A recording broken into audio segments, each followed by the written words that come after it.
Мезгил дагы жаңыланат жашарат, адам келет, адам кетет, тазарат. Артыгызда кылчайганды билгендей, улуу адамдар тарых бетин жазалат дейт. Амансыздарбы, урматтуу телекөрүүчүлөр, ЛТР каналында чак түш көрсөтүүсү. Билесиздерби, быйыл мынакей кыргыз милициясына 100 жыл толуп турат. Менин милициям мени коргойт дейт.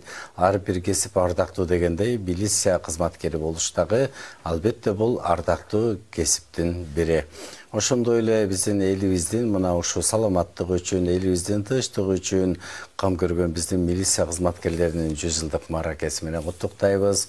Мына ушу эл кызматында болсо дагы, андан кийин мына ушу жан дүйнөсүндө чыгармачылык деп жакшы ырларды аткарып жүргөн биздин сыймыктуу мына ушул кесипти аркалап жүргөн милиция кызматкерлери, келечек ээлери, жаштар биздин бүгүнкү студиябыздын кадырлуу меймандары. Биринчиден жалпыңыздарды кыргыз милициясынын 100 жылдык майрамы менен чын дилден куттуктайбыз. Силер тандаган кесип бир гана ийгилик алып келсин. Биздин студиябыздын кадырлуу меймандары менен жалпыңыздарды тааныштыра кетели. Аскар Бейшенов, Ички иштер министрлигинин ички аскерлеринин 7702 аскер бөлүгүнүн кызматкери, лейтенант. Кош келиңиз. Жана ошондой эле Кубаныч Сапаркулов, 1-май райондук күзөт бөлүмүнүн кызматкери, милициянын улук сержанты, азаматсыз. Ошондой эле Айтемир Эркинбек уулу, күзөт кызматынын ведомстволук милиция полкунун кызматкери, милициянын старшинасы дейт. Кош келиңиздер. Чындыгында эле милиция кызматкери болуу, мына ушундай форманы кийип жүрүү, ары сыймык деп айтсак керек. Ошондуктан Аскар Бейшенов, сиз сөз баштаңыз. Ушу кандайча ушул кесипти тандадыңыз? Бүгүнкү күндө иштеген жериңиз жөнүндө айтып өтсөңүз. Рахмат. Мен бул кесипке келип калганым ошол кичине кезимден баштап эле ушул аскер адамдарын көрүп, ошолордон таасирленип, кичинекей кезимден бала чагыман ушул аскер адамы болуш мен үчүн кыялым болчу. Андан кийин ошол армияга барып, андан кийин ошол аскер жашоосун толук түшүнгөндөн кийин ошол келишимдин негизинде кызматка калып, 2016-жылдан бери ошол ички иштер министрлигинин ички аскерлеринин 7702 аскер кызматкери 02 аскер бөлүгүнүн кызматкери болуп иштеп эмгектенип келе жатам. Туура. Негизи милиция кызматкери, негизи аскер адам болгондон кийин сөзсүз түрдө баягы дени сак болуп, дени сак мамлекеттен дени сак болуп, эртең менен эрте туруп, көнүгүүлөрдү жасап, анан маанай жайдар болуп, ошо менен баягы ырдап дагы шайыршаңдуу болуп дегендей. Кандай өттү майрамыңыздар? Майрамыбыз Кудайым буйруса аябай жакшы деңгээлде өттү деп ойлойбуз. Учурдан пайдаланып, жалпы эле милиция кызматкерлеринин, жалпы эле ички иштер министринин өздүк курамын 100 жылдык мааракеси менен, 100 жылдык майрамы менен чын дилибизден 7702 аскер бөлүгүнүн атынан куттуктап өтмөкчүмүн. Баарыңыздардын майрамыңыздар куттуу болсун, ден соолугуңуздар чың болсун, үй бүлөлүк бакыт каалайм.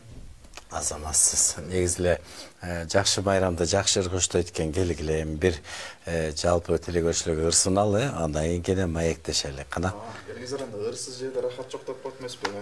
Асылбек Өзбеков агабыздын эмгегине таандык. Өмүр деген чыгарма болсун. Жалпыңыздардын өмүрүңүздөр узун болсун, жегениңиздер жүзүм болсун дегенде. Ой, азаматсыз. Кана. Келгиле.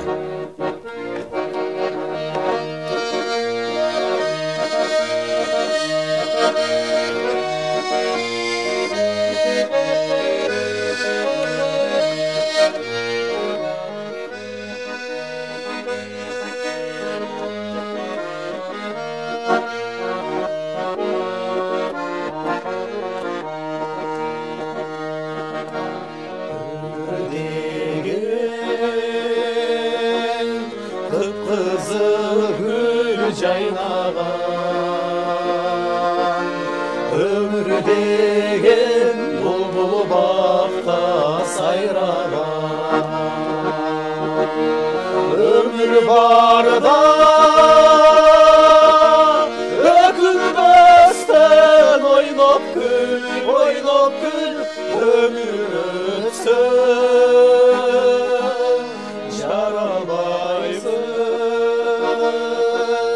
jaralmaysın hayrana.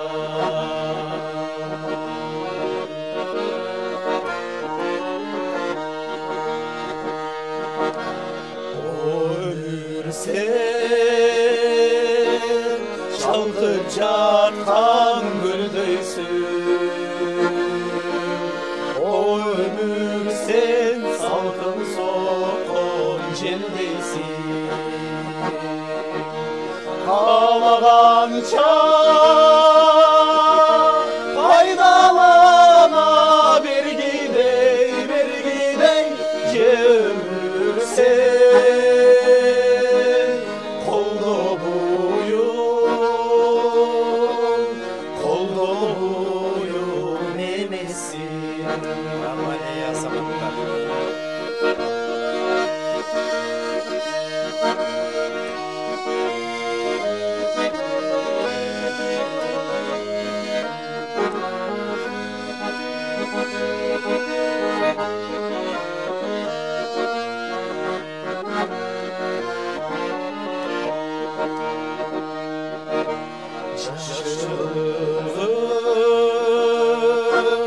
Қайда қалып баратам, өмір өтсін ақша шығып жаратам.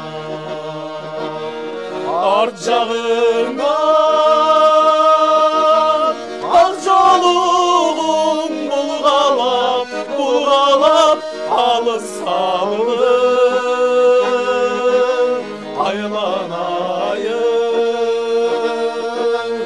Айланайын балаша, ар жағыңнан ақ жолығын бұлғалап алыс қалды. Айланайын балаша.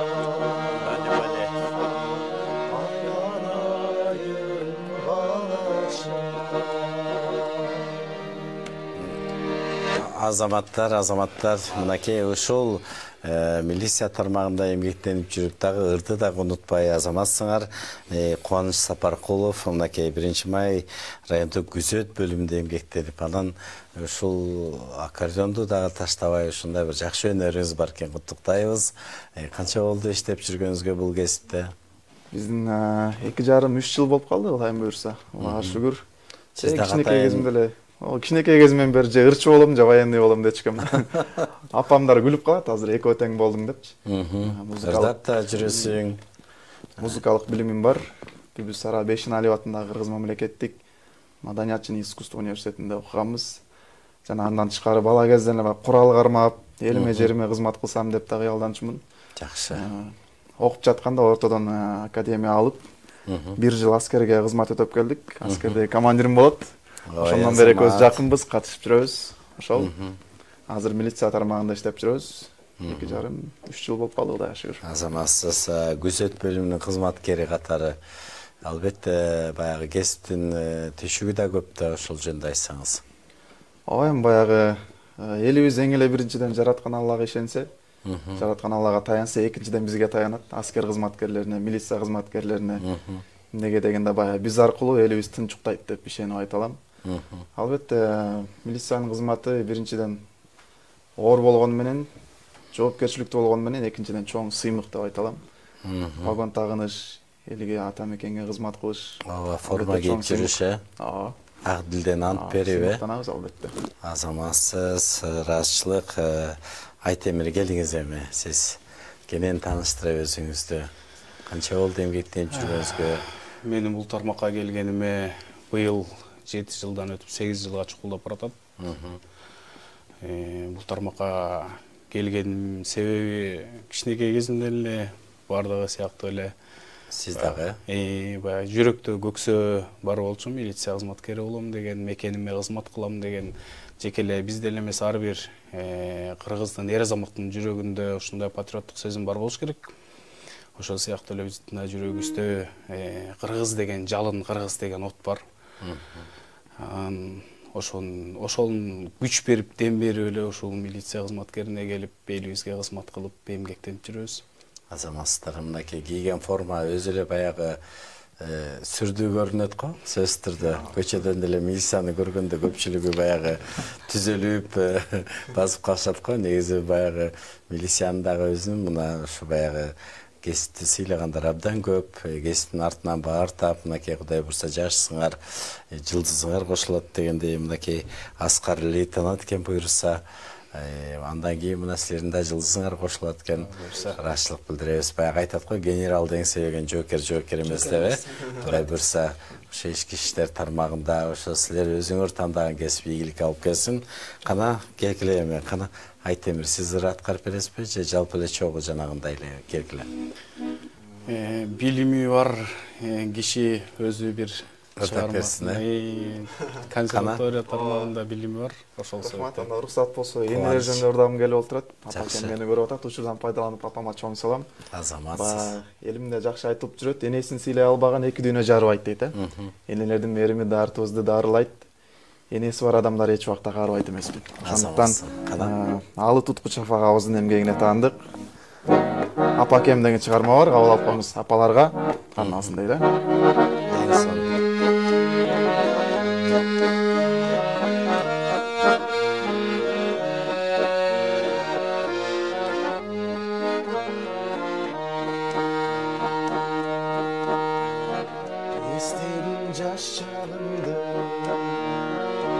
албай айтканыңды, азабымды алай тартып, акбасты чачтарыңды.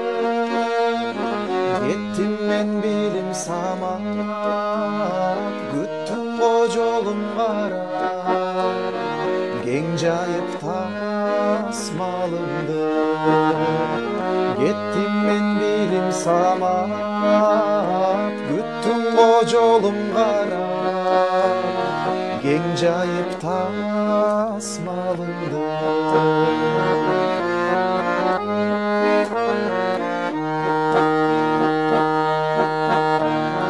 Байтерек караныңыз, бакыт кут жамалыңыз, Кудайдан өмүр тилеп, кыйшайсам таядыңыз. Жараткан аян кылган, пайгамбар баян кылган, бейиш жай таманыңыз. Жараткан аян кылган, пайгамбар баян кылган, бейиш жай таманыңыз.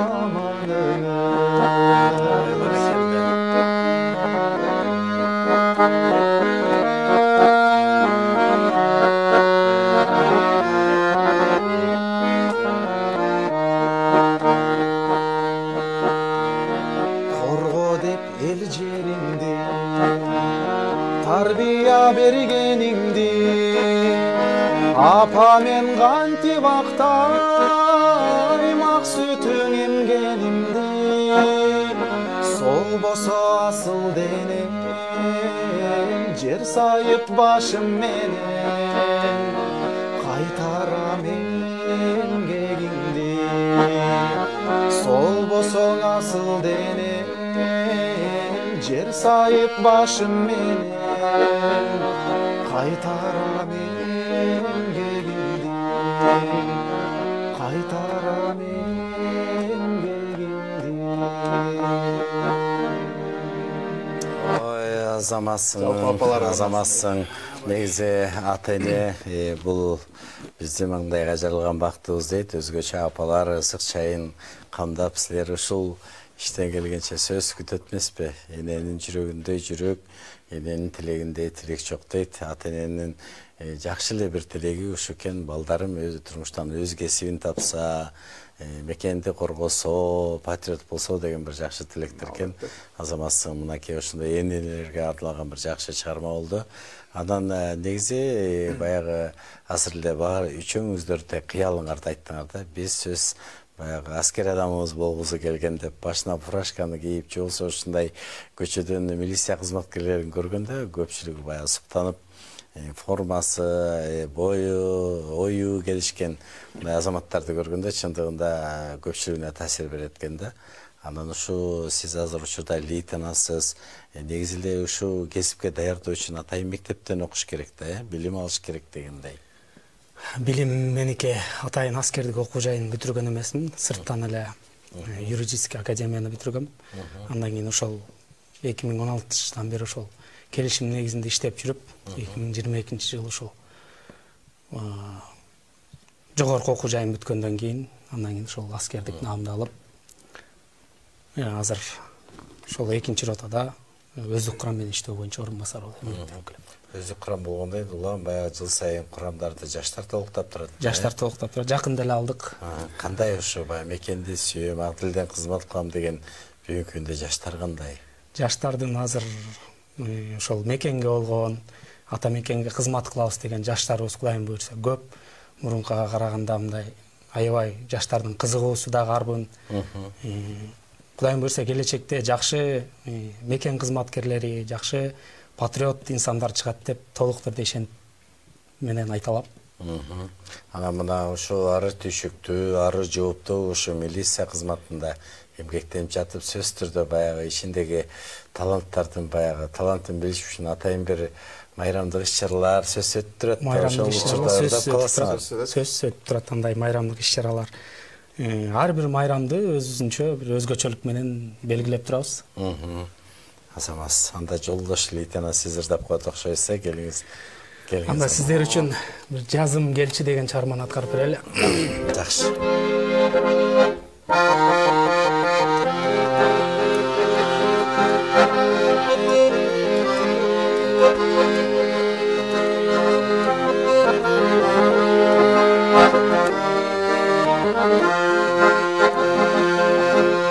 Кайдан жүрүп сага кабылды, карегиңде барбы жаным, жан эргити жумшак күлгөнүң, жарыгы аткан таңыңды, жан эргити жумшак күлгөнүң, жарыгы аткан таңыңды.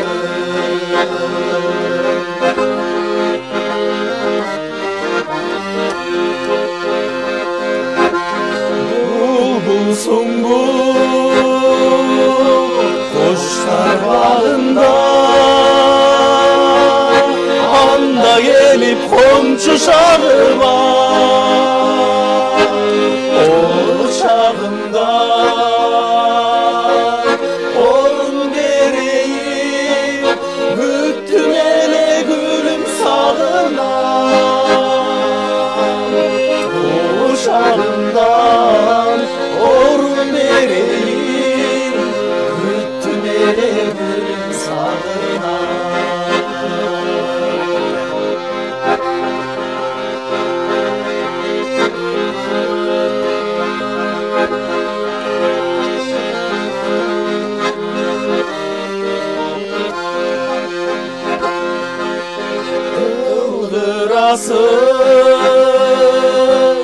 Неге мынчалык кирпигиңден сырдын уртамын, жаз күнү болсо жыпарыңды чач, жадырасын жаным тынчалык, жаз күнү болсо жыпарыңды чач, жадырасын жаным тынчалык, жаз күнү болсо жыпарыңды чач, жадырасын жаным тынчалык, жадырасын жаным тынчалык. Сиздер өтүп жаткандагы биздин телекөрүүчүлөр дагы ой азаматтар деп алып калса керек. Мынакей ушу бизи өзүңүз көргөндө эл иши өнөргөнчү дейт. таланты бар адам сөз түрдө дагы бир жерден ташкындап чыгат экен да. Анан айта берсеңиз, сиз кайсыл окуу жайын бүттүңүз? Албетте сөз түрдө билим менен анан ушундай кесипке жетебиз да. Ооба, негизи биз дагы ошол мекенге кызмат кылгандан кийин эле ошо контракт негизинде келип иштеп баштагам. Андан кийин ошо окубай жүрдүм. Окубай жүрүп, азыркы учурда сырттан окудамын. Арабаев университетинде эмеде информационный технология экономики деген жаатын экинчи курсунда окуп жатам азыркы учурда. Сөз түрдө баягы билим керек, окуунун баары сөз пайдасы бар. Анан кандай ушул иштеген жериңизде кандай иш-чаралар өтүп турат? Ошо жөнүндө айтыңызчы. Эми биз иштеген жерде иш-чаралар негизинен майрамдык иш-чаралар өтүп турат. Андан сырткары негизи эле биздики көбүнчө кызматыбыз майрамга эмес, элге кызмат кылууга арналган. Ар бир күнү, Анан көбүнчө бизде майрам күндөрү усиленный вариантта, күчөтүлгөн тартипте, күчөтүлгөн тартипте кызмат өтөбүз. Ана качан майрамдап, качан ырдайсыздар? Жетпей же бир күн эртеси майрамдайбыз. Бир күн жетпей же бир күн эртеси майрамдайбыз. Анча айткандай. Мынакей күзөт кызматы дегенде сөз түрдө баягы коомдук жайларда ошо тартипти бекем чындап ошол ишти алып барат да күзөт кызматы. Ооба. Дагы кандай иштерди аткарат? Коомдук жайларда тартипти карайбыз, андан сырткары мамлекетибиздин ичинде стратегиялык объектилер өтө көп. Ошол объектилерди карайбыз. Анын ичинде банктар, министрликтер, дагы көптөгөн эмелер, жанагы жарандардын өзүнүн жеке менчик мекелери, андан сырткары посольство, консульство дегендер. Канча сиз ушул кесипти тандап кыйналган жоксузбу? Эми искусствода окуп жүрүп, ырдап жүрүп эле анан эле кайра эле баягы тартипке башып, эртең туруп, жанагындай көнүгүүлөр жазап, жүгүрүп дегендей бардык баягы өтүш керек да, өзүнүн талаптарынан. Аскар байкем айтып атса эстеп кеттим да. Аскерлер жаңы эле солдаттар келди деп. Өзүмдү эстеп, өзүм боорморуп кетти окшойт. Башында барганда көн албай, албетте баягы апаңдын чайы, ысык нанын сагынасың албетте. Адам бир нерсе көнүшүп эмес. Бирок 1-2 айдын ичинде көнүп кетсе болот аскерге. Негизи командирим жакшы билет, жалгыз балдар армияга барбай койсо болот. Мен ата-энем жалгыз баласымын, бирок ошого карабай жок барам. Өз ыктыярыңыз менен, Өмүрүмдүн 1 жылын мекениме арнап коеюн депчи. Өз ыктыярым менен аскерге баргам. Андан соң аскерден чыгып, 3 айлык республикалык окуу борбору бар. Генерал-майор Шабиров атындагы. Ошактан 3 ай милицияга даярдайт, пистолетти үйрөтөт, статьяларды үйрөтөт. Ошол жакта окугандан кийин анан милиция кызматына киребиз да. Ошол жакта кирдик. Бардык талаптан ден соолугу чың болуш керек. Ошол учурда билим алыш керек дегендей, Азамат, келиңиз анда гана дагы бир ырат каралы. Эми бүгүн майрамды белгилеп отурабыз дегендей.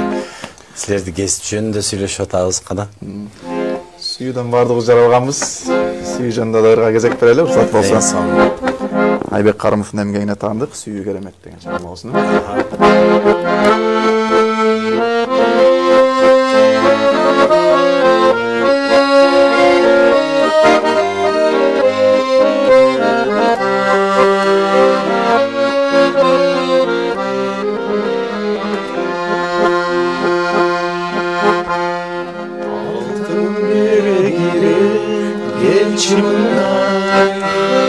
Oltuçu canır gider dayırday, otursa uğtabastan tünü boyu, şaraktap taң atkan çayması var. Şaraktap taң atkan çayması var. Otursa uğtabastan tünü boyu, şaraktap taң atkan çayması var. Şaraktap taң atkan çayması var.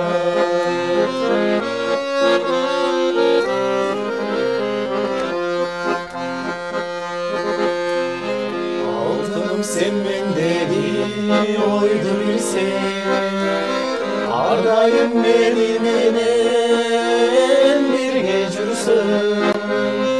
Elesin Akmaralga okşop keter, Gülzardan gülümsürüp çığa gelsin, Gülzardan gülümsürüp çığa gelsin. Elesin Akmaralga okşop keter, Gülzardan gülümsürüp çığa gelsin, Gülzardan gülümsürüp çığa gelsin.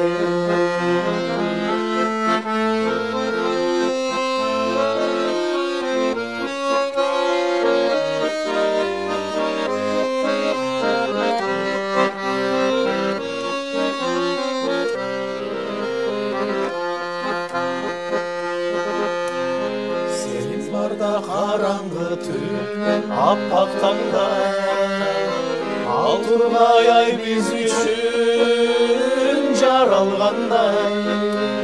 Sen menen taştak jolda baratsam da, sezilet göl üstünde baratkanday, sezilet göl üstünde baratkanday.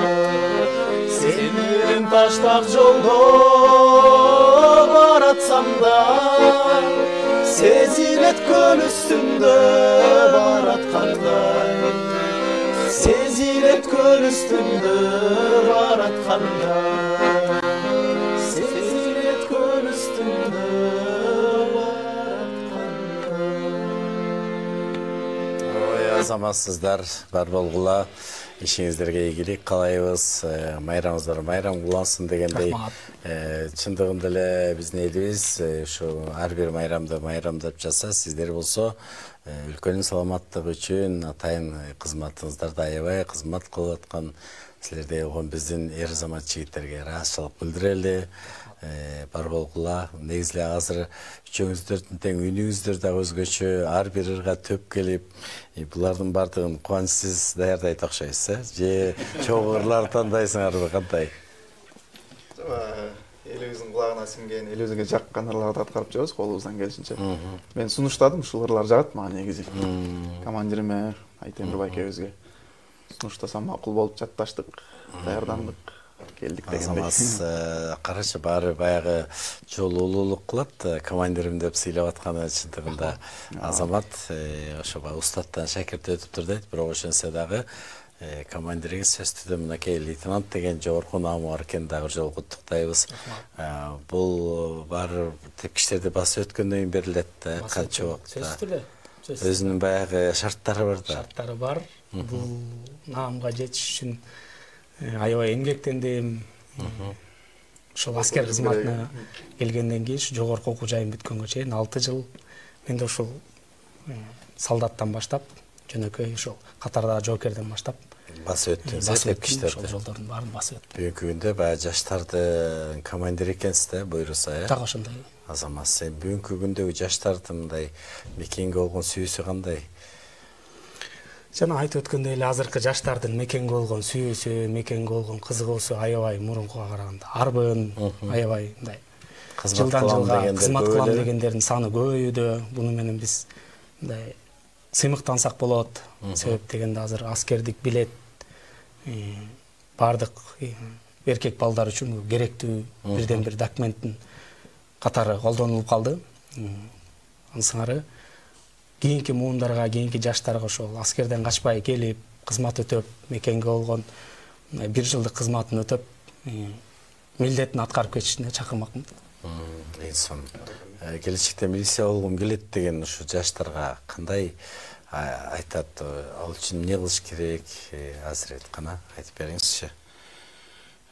Негизинен милиция кызматкери болуш ары жооптуу иш, өзүңүз айткандай. Анан бул милиция кызматкери болуш үчүн эң биринчи жүрөктө ошого мекенге болгон биринчи сүйүү керек.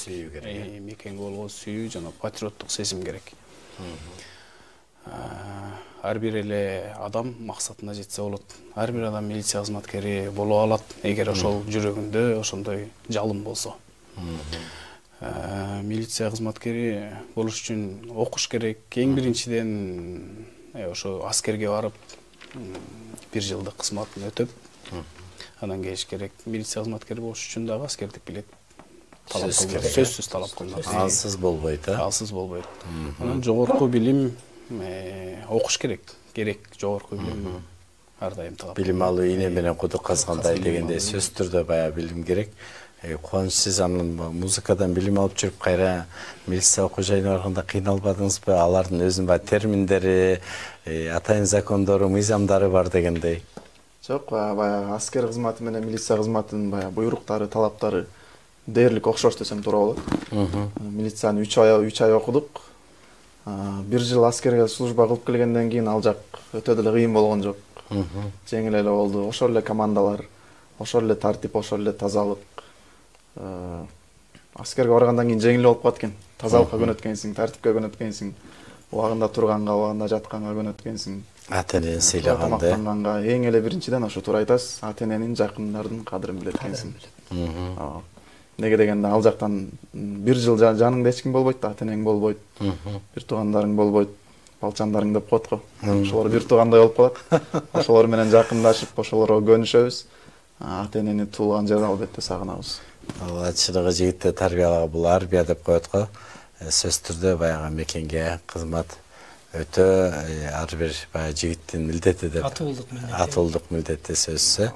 Азаматсыңар, Кудай буйрса сиздер азыр көп биздин жаштарга үлгү болуп, жакшы бир кеңешиңерди айтып атасыңар.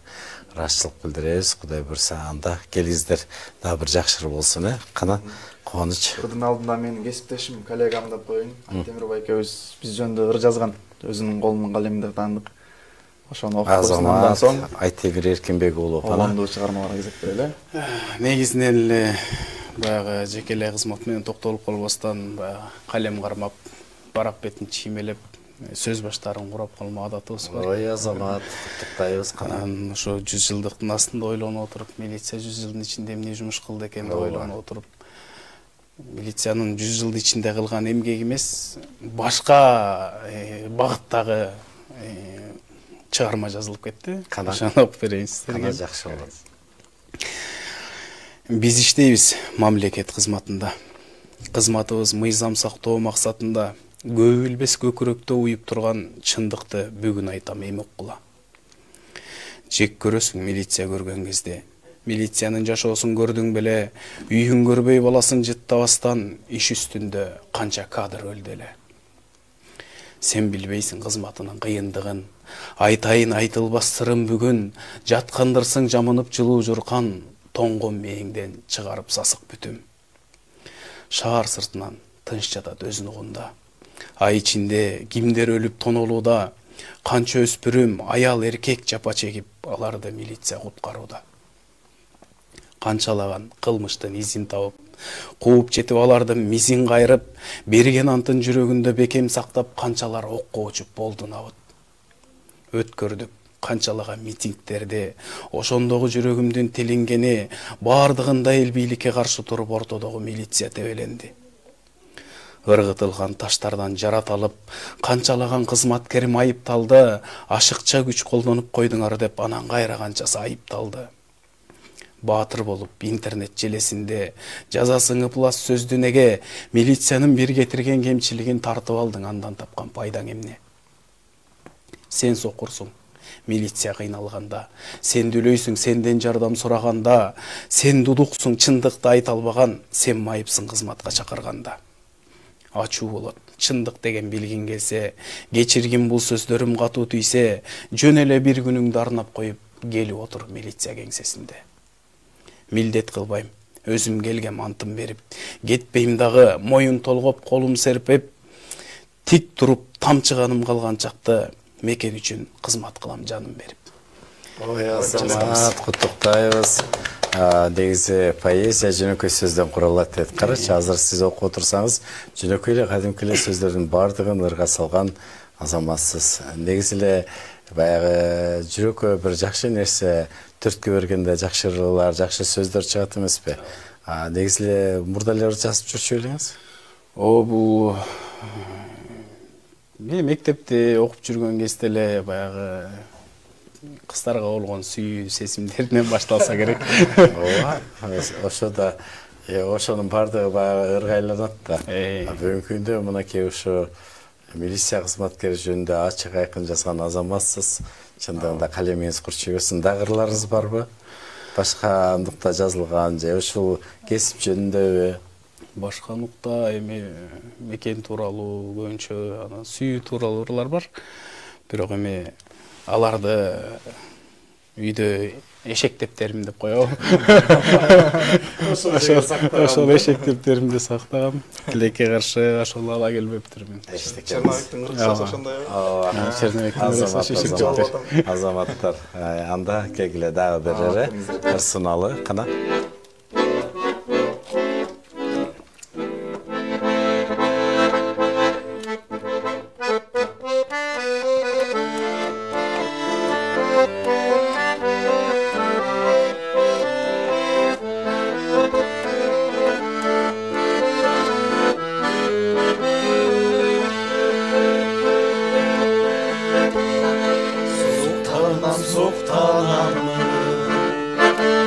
Жашыл айланаға укмуштай жаз көркөмү тең элбейт сага гана, тең элбейт сага гана. Тартынбай бери кара гүлчү жаным, бет кучактап жүзүмдөн сүйчү жаным, түбөлүк күлгүн болуп жүрчү жаным, жүрчү жаным ай. Тартынбай бери кара гүлчү жаным, бет кучактап жүзүмдөн сүйчү жаным, түбөлүк күлгүн болуп жүрчү жаным, жүрчү жаным ай.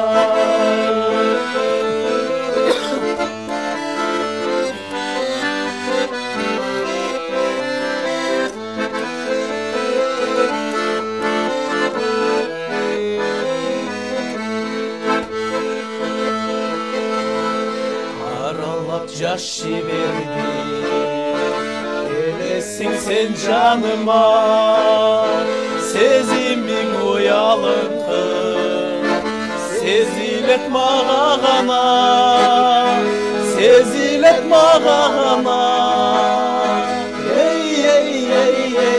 Тартынбай бери кара гүлчү жаным, бет кучактап жүзүмдөн сүйчү жаным, түбөлүк күлгүн болуп жүрчү жаным, жүрчү жаным ай. Тартынбай бери кара гүлчү жаным, бет кучактап жүзүмдөн сүйчү жаным, түбөлүк күлгүн болуп жүрчү жаным, жүрчү жаным ай.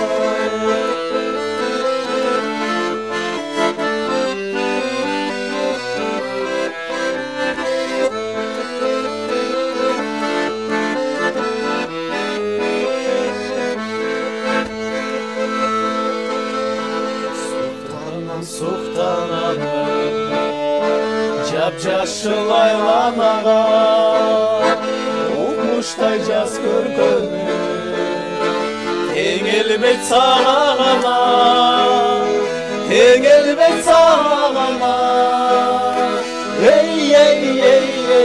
Тартынбай бери кара гүлчү жаным, бет кучактап жүзүмдөн сүйчү жаным, түбөлүк күлгүн болуп жүрчү жаным, жүрчү жаным ай.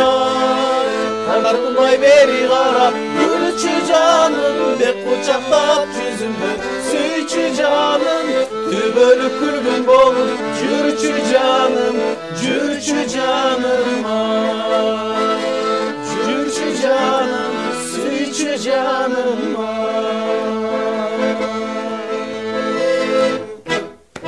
Ой, баракелде, мынакей өнөр алды кызыл тилдеп, өнөр өргө жетелейт деп айтсак болот экен. Мына ушул биз кыргыз тилинде ырдап, кыргыз болуп жашаганыбызга сыймыктанабыз.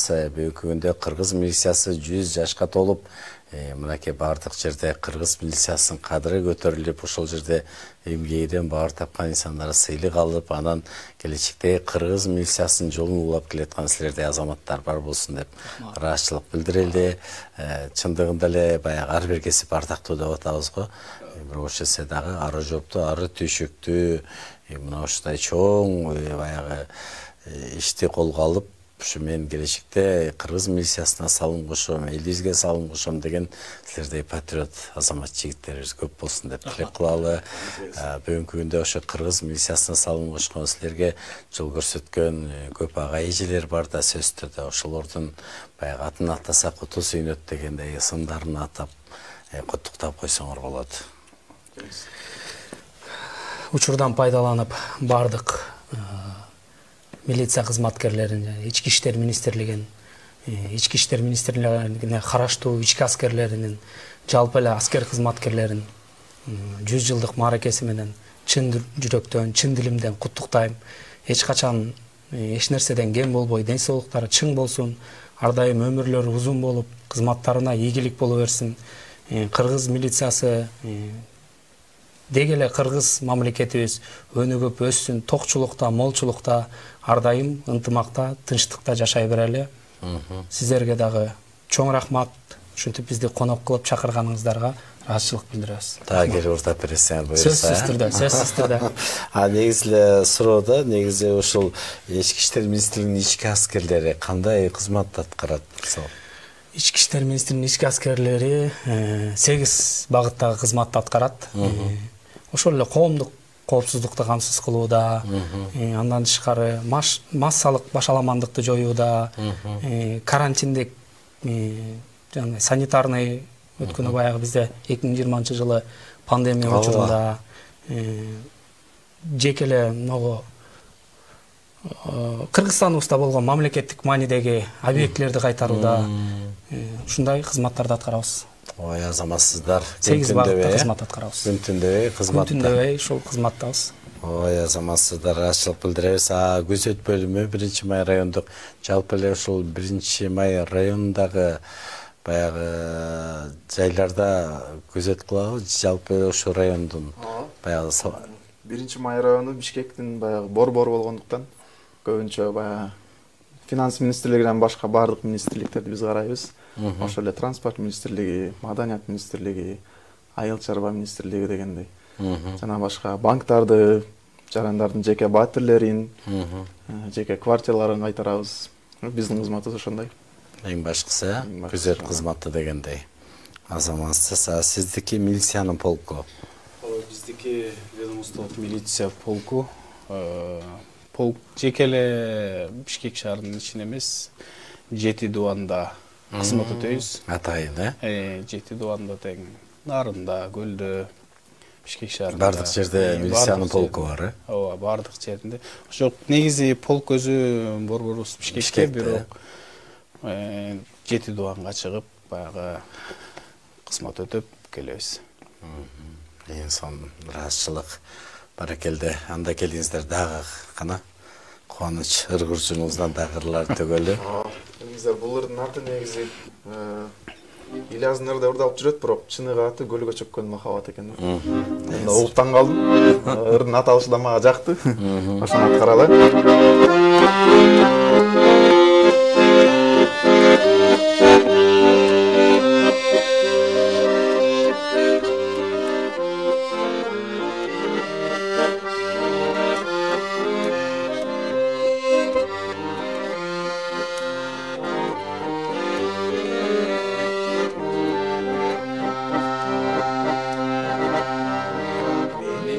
Жалғыз келіп айыралды, тұрмыздың махаббаты айдыбалы. Жаштығым татал жолдан жаңыл ішіп, доғымдан қанатымды қайырып алды.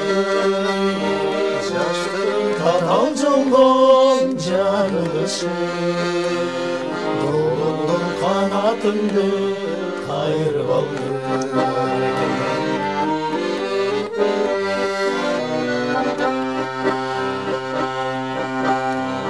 Kundan көп биздин күндө өткөн келеңиз аман болсо да бир көксө азыр мен жалгыз учкан акку болуп баратам бакыт издеп айга бир кызды Азыр мен жалгыз учкан акку болуп баратам бакыт издеп айга бир кызды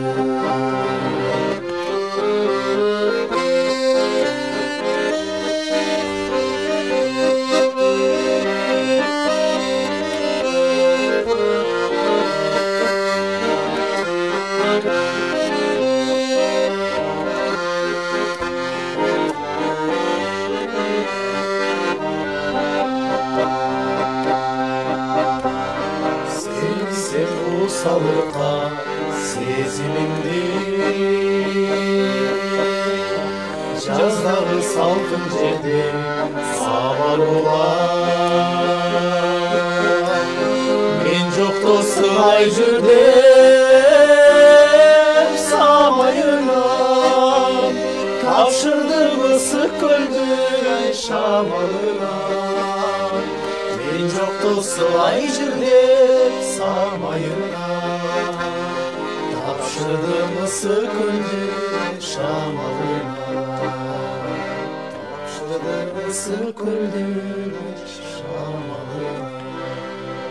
Ой, азаматтар бар болгула. Иш менен мына ошо ырдай калыштырган азаматсыңар. Кандай учурда жолугуп, анан ырдап даярданасыңар ошо жөнүндө? Негизи баягы бул эфирге 1 саат, 1,5 саат калганда жолуктук. Ошондо кеңештик дегендей. Кандай ырдадык? 5-6 даярдадык, тексттерин жаттадык бир сырадан. Негизи көп деле жолукпайбыз, бирок эфирге байланыштуу жоопкерчиликти мойнубузга алып даярдануу менен келдик. Чоң рахмат, чакырганыңыздарга дагы бир жолу. Куттуктап өтүңүз эмес, сиз кана кубаныч. Мен учурдан пайдаланып, 1-майрамдык күзөт бөлүмүнүн батальон командири майор Доронбеков Замир Маратовичти жана башчыбыздын орун басары подполковник Алиев Бактияр Хусейновичти, башчыбыз полковник Орозалиев Сагын Сапаровичти. Жаңадай эле жалпы күзөт кызматынын начальниги, башчысы мизан полковник Оролбек Акбаров Абдумаликовичти. Жана ошондой эле ички иштер министрибиз, өзүбүздүн министр генерал-лейтенант Ниязбеков Улан Омокановичти өтүп кеткен милициянын 100 жылдык майрамы менен чын жүрөктөн куттуктайбыз. Жалпы кыргыз элибизге кааларым асманыбыз ачык болсун. Кыргызстаныбызда согуштун дабышы жаңырбай, комуздун дабышы жаңырсын дейт. Ой, азамат. Кана айта бер, келиңиз. Ошо биз дагы ошо милициянын өтүп кеткен 100 жылдык бир кылым каарыткан майрамы менен чын жүрөктөн баардык эле милиция кызматкерлери, баардык жалпы эле погон тагынган кызматкерлерди куттуктап кетебиз. Анын ичинде ведомстволук милиция полкунда кызмат өтөгөн командирлерибизден тарта кенже сержанттагы катардагы кызматкерлерибизге чейин чын жүрөктөн майрамы менен куттуктайм. Ар дайым ден соолукта болушсун. Ошо мени кызматка жетелеп алып келген милициянын полковниги Мамытов Нурлан Казыбекович деген байкем бар. Ошол байкемге дагы майрамы менен чын жүрөктөн куттуктайм. Ооба, жол көрсөткөн адамдар дайыма эсиңде болот го. Ошондон жакшы тилек айтып, ошо жол көрсөтүп, ошо адам болсун деп, ошо туура жолго салган, ушундай силердей болгон азаматтарды тарбиялаган, ошо ички иштер министрлигинен ошо агайларда ыраазычылык билдирели. Кыргыз милициясынын 100 жылдыгы менен чын дилден куттуктап өтөлү. Келиңиз эми лейтенант мырза, сиздин дагы бир сөзүңүз, кайрылууңуз болсо ошо жаштарга айтып өтүңүз. Жаштарга кайрылуум ошол милиция кызматкерине, аскер кызматкерине эч качан мындай көңүлүңүздөрдү сууз салбай, ар дайым мекенибизге кызмат өтөөнү өзүңүздөргө мындай максат кылып коюңуздар демекчимин. Мекенге кызмат кылуу бир Бул ар бир инсандын атуулдук милдети. Мекенибиз бар, биз тынчтыкта жашап атабыз. Мекен бул табылгыс байлык демекчи. Мекенге кызмат кылуу биздин бул ыйык милдетибиз. Бардык жаштарды кызмат кылууга чакырат элем. Асманыңыз ачык, жергебизде тынчтык болсун, биздин элибиздин саламаттыгы, бейпилдиги үчүн кам көрүп, өз эмгегин аябаган кыргыз милициясына, анын ичинде эмгек өтөп келаткан силердей азаматтар бар болгула. Дайыма ушул элдин ошо кызматында жүрүп, ошону менен ырды да таштабай, жан дүйнөңүздөрдө дайыма жакшылар болуп турсун. Биздин студиябызга келгениңиздерге чексиз ыраазычылык билдиребиз. Дагы жакшы күндөрдө жолугушалы. Бар болуңуздар. Урматтуу телекөрүүчүлөр, биздин көрсөтүүлөрдү ЛТРден YouTube, Facebook, Instagramда баракчыларына кирип, биздин кыргыз милициясында эмгектенген азаматтарга өзүңүздөрдүн каалооңуздарды ошол жерде жазып, же болбосо биздин көрсөтүүлөрдү кайталап көрсөңүздөр болот. Андыктан мени милиция мени коргойт дейт. Милиция кызматкерлерине дайыма таазим, аларды дагы майрам менен куттуктап өтөлү. Ушу менен көрсөтүү соңуна келип жетти. Кийинки эфирден амандашканча саламатта калыңыздар.